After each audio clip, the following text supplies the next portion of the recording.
الملك ولم يكن له شريك في الملك ولم يكن له ولي من الذل وكبره تكبيرا. قال الله تعالى: إنما المؤمنون إخوة فأصلحوا بين أخويكم واتقوا الله لعلكم ترحمون. وقال النبي صلى الله عليه وسلم: لا يؤمن أحدكم حتى يحب لأخيه ما يحب لنفسه. رواہ متفق علیہ. سامعین دی وقار، دین اسلام اللہ تعالیٰ کا سچا دین ہے اور دنیا کی باہمی رشتوں میں سے سب سے بڑا رشتہ اسلامی اخوت اور بھائی چارہ ہے. اللہ رب العالمین کا فرمان ہے: انما المؤمنون اخوۃ، بے شک تمام کے تمام مسلمان آپس میں بھائی ہیں. اسی طرح یہ وہ واحد رشتہ ہے کہ جو قیامت کے دن بھی قائم رہے گا. سورۃ الزخرف میں اللہ رب العالمین ارشاد فرماتے ہیں: الاخلاء یومئذ بعضهم لبعض عدو الا المتقین، کہ قیامت کے دن تمام کے تمام دوستیاں، تمام کے تمام محبتیں، تمام کے تمام رشتے، تمام کے تمام روابط، تمام کے تمام تعلقات اس دن دشمنیوں اور عداوتوں میں بدل جائیں گے. لیکن ایک رشتہ جو قائم رہے گا وہ رشتہ یہ ہے کہ جو اسلام، ایمان اور تقوی کی بنیاد پر ہوگا. یہ وہ رشتہ اور بھائی چارہ ہے جسے برقرار رکھنے کے لیے اللہ رب العالمین نے قرآن و سنت میں کئی جگہ پر ہدایات جاری کر دی، اور رسول اکرم صلی اللہ علیہ وسلم نے قولاً فعلاً اس رشتے کو ایسا مضبوط کیا کہ رب ارض و سما نے یہ نقشہ کھینچ کے رکھ دیا: محمد الرسول اللہ والذین معہ اشداء علی الکفار رحماء بینہم، کہ محمد صلی اللہ علیہ وسلم اور آپ کے صحابہ کافروں پر سخت تھے لیکن آپس میں بالکل نرم دل اور رحم دل ہے. سامعین محترم، آپ صلی اللہ علیہ وسلم نے انصار اور مہاجرین کے درمیان ایسی اخوت قائم کی کہ اس کی مثال آج دنیا میں نہیں ملتی. اور رسول اکرم صلی اللہ علیہ وسلم نے اسی اخوت کو مضبوط رکھنے کے لیے بہت کچھ فرمایا، لیکن ان میں سے میں چند حدیثیں آپ کے سامنے بیان کرنا چاہوں گا. مسلم کی روایت ہے، حضرت ابو ہریرہ رضی اللہ عنہ بیان کرتے ہوئے فرماتے ہیں کہ رسول اکرم صلی اللہ علیہ وسلم نے امت مسلمہ کو مخاطب کرتے ہوئے فرمایا: لا تحاسدوا، لوگوں ایک دوسرے سے حسد نہ کرو. یہ اس حدیث میں بیان کردہ پہلی نصیحت ہے. حسد ایک روحانی بیماری ہے کہ جس کے نتیجے میں فتنے، فسادات اور لڑائیاں جھگڑے رونما ہوتے ہیں.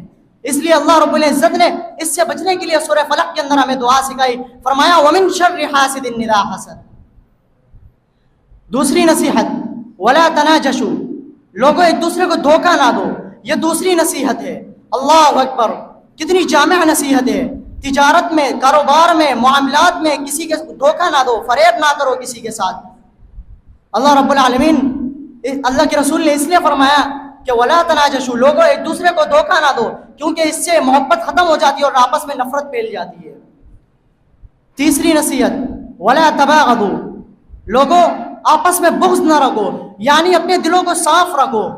آج ہمارے اسلامی معاشرے میں یہ عام ہو چکا ہے کہ چھوٹی چھوٹی بات پر سالوں سال ناراضگی قائم رہتی ہے، جبکہ ہجرت مدینہ کے وقت اللہ کے رسول نے فرمایا کہ عبداللہ بن سلام رضی اللہ عنہ بیان کرتے ہیں اور فرماتے ہیں کہ رسول اکرم صلی اللہ علیہ وسلم نے فرمایا: افشوا السلام واطعموا الطعام وصلوا الارحام وصلوا باللیل والناس نیام تدخلوا الجنۃ بسلام، کہ سلام کو عام کرو.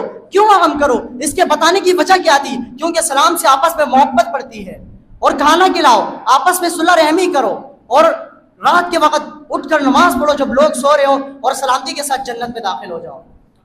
اسی طرح رسول اکرم صلی اللہ علیہ وسلم نے بغض کو ختم کرنے اور محبت کو قائم رکھنے کے لیے فرمایا کہ قسم ہے مجھے اس ذات کی جس کے ہاتھ میں میری جان ہے، تم اس وقت جنت میں داخل نہیں ہو سکتے جب تک تم کامل مومن نہیں بن جاؤ، اور تم اس وقت تک کامل مومن نہیں بن سکتے جب تک تم آپس میں محبت نہ کرو. آج ہمارے اندر یہ خامی موجود ہے کہ کوئی شخص اٹھ کر دوسرے شخص کو روکتا ہے، منع کرتا ہے کہ آپ نے ان سے بات نہیں کرنی، تعلقات ختم کر دینے ہیں.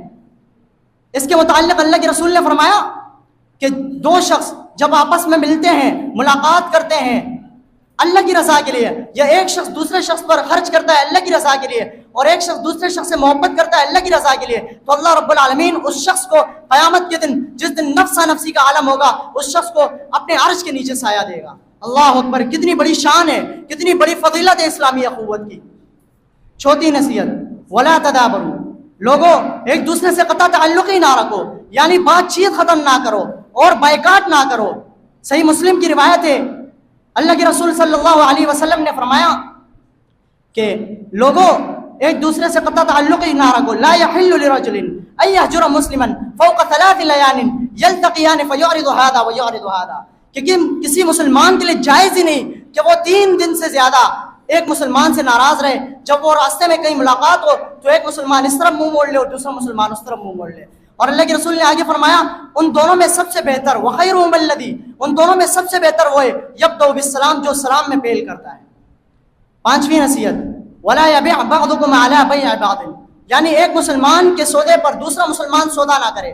مثال کے طور پر آپ کو سمجھانے کے لیے ایک مثال کہوں کہ کسی مسلمان نے ایک بکری خریدنی ہے اور ایک مسلمان نے کہا کہ میں اس بکری کے 40,000 آپ کو دوں گا، تو اس کی ضد میں دوسرا مسلمان آ کر کہے کہ نہیں میں اس کے 50,000 دوں گا، یہ بکری مجھے دے، تو اللہ کے رسول نے اس چیز سے منع فرمایا کہ آپ یہ نہ کرو۔ 6ٹھی نصیحت وَكُونُوا عِبَادَ اللَّهِ إِخْوَانًا، اور اللہ کے بندے ہو جاؤ اور آپس میں بھائی بھائی ہو جاؤ۔ اللہ رب العالمین سے دعا ہے کہ جو کچھ سنا ہے اس پر عمل کرنے کی توفیق عطا فرمائے، آمین۔ وما علینا الا البلاغ المبین۔